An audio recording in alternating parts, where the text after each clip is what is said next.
Can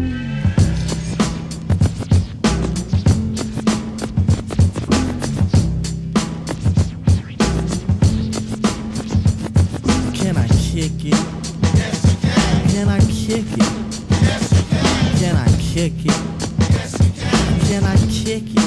Yes, you can. Can I kick it? Scotch. We're back, right? We are back. And we got an addition to the podcast for the lightning round. Are we stealing your thunder? Sorry, George. I didn't mean to carry This is that the on. only thing I have in my life right now, so please don't take it away from Sorry, me. I'm so sorry. I'm so sorry. But what Mr. Wilbrock is trying to say is we have Mr. Brent Wentworth, Miss Dottie Wood / soon to be Wentworth. We got the Condor. Woo! Mr. Daniel Shaw and Julian Sims. We got them piped in. They're on their way to DC In transit. for the DCKO this weekend.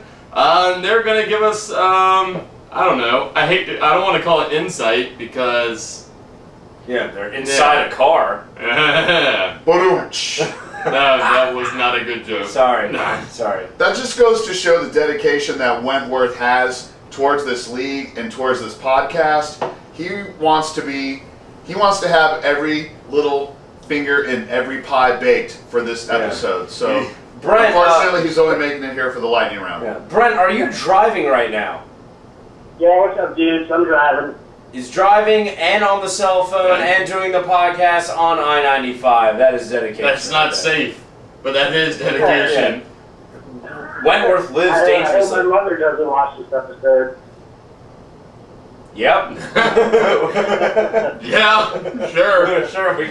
We have the speakers over here pointed towards the camera. So Your mom is actually sitting right here to the left of me. Oh, Mom, what's up? All right. I love the way you kick ball. I'll pull over, Mom. I'll pull over, I promise. All right, Mrs. Wentworth and Mr. Wentworth and soon to be Mrs. Wentworth. We have a couple questions to run through. So just everyone tell us how you feel, what you think. You know, what is inside your heart right now? Should we? Yeah, for me, it went out on speakerphone. I don't think that would work. We should have tried that, I guess, before we started filming. But I could talk to myself, man. I'm excited. You know what I'm feeling about the tournament this weekend? Or? No, I don't give a shit about that. Oh. Well, what do you want me to... Answer these questions. Yeah, it's a lightning round, motherfucker. Oh, okay. That's that was a question. From Miss Erin Welch, or Mrs. Erin Welch, excuse me. She wants to know, with all new teams this summer, what are the predictions for new alliances, rivalries, and I guess new rosters is what she's implying in the fall season. Brent, I guess you're uniquely qualified to comment on this. Whole new roster for you. Yeah, it's a whole new roster for me. I think it's great. I get to play with Courtney and Gene Eatford, my soon-to-be Patriot teammates, with JFK this summer, so that's awesome. I see this is a season of transition, because there's going to be some teams that aren't coming back, and there's some brand new teams forming, and some people are kind of scrambling for some players. And I think the summer league is kind of it fits in naturally with that, because some of these people who are looking for teams are going to be meeting new people, and I think it's going to be very interesting to see what comes from it. It's still kind of early to see. Very, Was that sarcastic, or? No. I'll take your sincere compliment if you said that. We love your input. Well, who's going to be the next big alliance? If you had to pick two teams to be the next big alliance, what would those two teams be going into the fall? At the bar? Just in life. Like, You're asking the wrong person, man. My lady makes me leave the bar by 10:30 every night. I officially announced my free agency for the fall season because I want to add some excitement to this segment, because you're certainly not fucking doing it, Brent. I'm open. Show me the money. I'll tell you what, man. I think if Jaeger decides to take a break and disband, Rumspringer, we can't do it alone. We need another team. And, you know, a team that I thoroughly enjoy hanging out with in the podcast and at the bar is the Foul Balls. Oh, yes. Thank you. That's a good one. So I can see Foul Balls and Rumspringa meshing up pretty well. And I also... Why don't you make an alliance with the 5 o'clockers? I do love the 5 o'clockers too, but I hate the 5 o'clockers on the field. How can I be alliance with them when I hate them on the field? It's a strong word. It's a new area for the 5 o'clockers. Dislike playing them a lot. Is better. It's warfare. Yeah, I know. We have the Bank of America alliance, so anything's possible. That's right. It's the bank of opportunity. You're damn right. Speaking of the Bank of America, Mr. Wellbrock coming in from Nick Sutton. Do you think you look better in red or blue, sir? Please. I'm going to tell you straight up, and I thought about this when I saw it on the Facebook post. I know why Ray Allen left the Celtics and went to the Heat, and I'll tell you why, because fucking red and black is sexy as shit. Dude, I love wearing red and black. I don those colors. I felt so badass.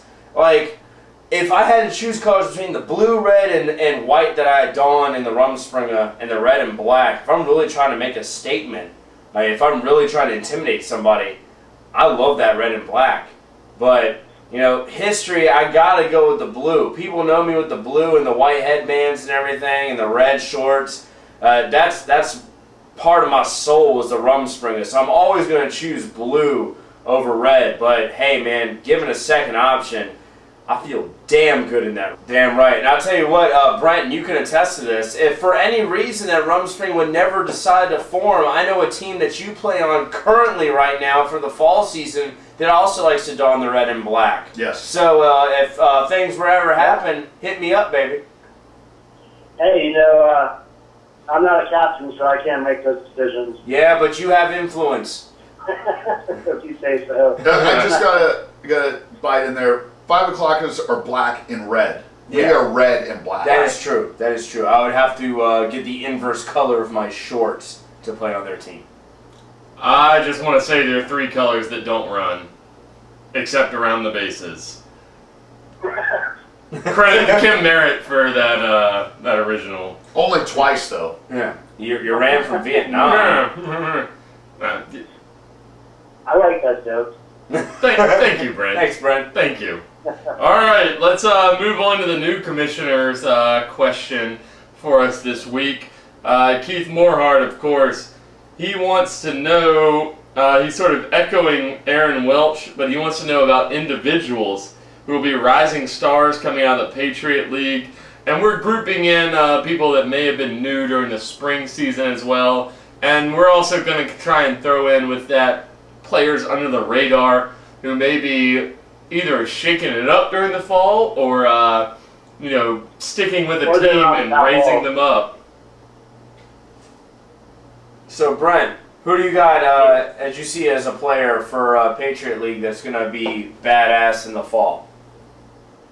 Well, I mean, you got the usual suspects, of course, but we're looking for someone who's kind of under the radar. We're talking about new players or under the radar players?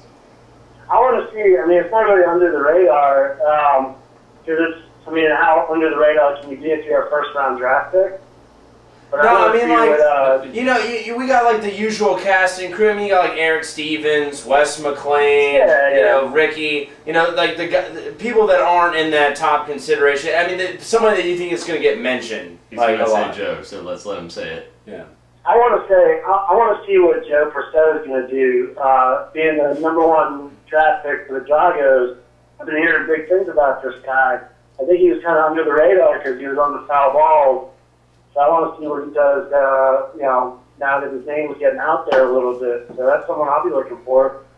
Absolutely. Soccer player, got a lot of skills. I don't know what he can really do on defense. But Yeah, and how do you do on Wednesday? he came in late, so he showcased a little bit of those skills in the second game. But yeah, already not starting off too well, coming in late. well, he had a soccer obligation because he was in a championship because he's a winner. But But you know, fair enough. To echo on your sentiments, there's one person that on our team that I've never met before that's brand new, and that's Jesse Rogers. And, this guy showed up to practice, and, I kind of looked at him and was like, okay, this guy's going to be decent. But I'll tell you what, man, he is a hustler. I mean, he can kick the ball deep. He has speed. He has hands. He saved my ass in the Mean Green Machine game to catch a ball that Adam Henry should have had touched the ground. So on a grand slam, it could have been a grand slam. They could have won the game off of that, and Jesse Rogers saved my ass. So I'm really looking forward to him, and I've heard from reports that he's now committed to the foul balls. So really? Yeah, so foul balls getting so far what I've seen a really, really great player that really flew it under the radar. And a return on Joe Perceau. And Joe Perceau as well. I met Jesse and his wife Laura at the bar. They seemed like they had a pretty good time that first night. Yeah. How could you not? 2 victories? Too. Yeah. How could you not have a good time? I know, right? I want to throw it out to 2 guys I mentioned briefly with Mean Green Machine, who I didn't see the game, but I heard from George. Michael Wesneski, I apologize. I apparently mispronounced the people I should know very well, their names. So, and Derek, I'm not going to try your last name. Chouinard? They're former soccer players. Apparently picked the game up real quick and already contributing to a team. And, those are late round pickups, and that makes that team very dangerous when you have guys that can just show up and automatically play ball. They fit seamlessly into the lineup. Hopefully they'll come back in the fall, stick around, keep playing kickball. But those are 2 guys, I trust George's opinion up there with, a select few in this league as judging kickball talent. So when he says they're ballers, I'm willing to take that as... And it sounds like, from what George is having to say, that they're picking it up quick and their attitude is great. So having a great attitude is just, even better. Yeah, it kind of reminds me of, I talk about rookies, if you want to talk about Flock of Flame a little bit, they suffered 2 lopsided losses, and we played them, and they have a lot to learn, but they seem like really positive, and they do have some athletes on the team, so I think they'll be fine. This is just a tough league to break into because everyone's so experienced. Yeah, and we touched on that too. Like I said in the podcast you'll watch, I talked to 2 of the Flocka guys, and great attitude, just happy to be there. And I was like, hey man, keep it up, dude, because this is a fun league to be in. Man, you ain't experienced nothing yet. After week 1, it's gonna be a great time. Yeah, I was worried because they got blown out. I was like, man, I hope these guys aren't pissed and everything. But then I saw them all at the Cactus, so I was like, oh, they're having a good time, so they'll be good. And that's what it's all about. So, we got 2 new, I'll say they're a new team, Beast Mode, about a half new team. Once again, welcome is sent out with open arms. We're happy to have y'all here. I saw the Flock of Flames catcher came out for our combine. Looked, really good player behind the plate. So, like what Brent said, and what I said earlier, once again, we already talked about them a little bit, but learning curve, and when you have great athletes, that can be a really quick learning curve, and so hopefully, they'll come around this season and then come back for the fall season. Who knows what can happen. Things happen quick in kickball, so just stick around. Brent, real quick, your thoughts. I was talking a little bit earlier about the podcast Wrecking Balls. I see them being the top team in the league right now as it stands,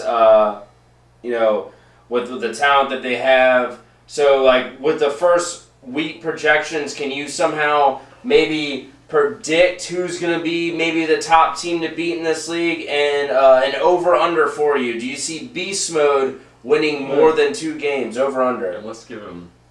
Oh, man.